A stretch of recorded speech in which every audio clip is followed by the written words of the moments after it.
Yan siya guys, pag nakasaksak, bali madali lang to. On mo lang, then function, tas pwede ka na ay, nag-error siya kasi di ko pa nailagay. Ito, ilagay muna natin yung ano natin, kaserola, kawali. Yan, dapat induction kasi pag hindi, mag-error din siya.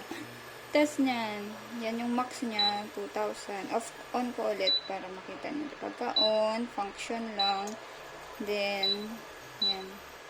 Sobrang kahit na yung 200 niya, pagka uminit na yung kawali mo, super init na niya. Yan, ganun lang. Tapos, pwede mo siya i-lock. Kaso, medyo di ko pa to na ano yung pag-lock saka yung timer kasi super ano lang talaga yung gamit ko. Pagka on off ko, yun na, plus, ganun. Ganun siya guys. Try natin siya kung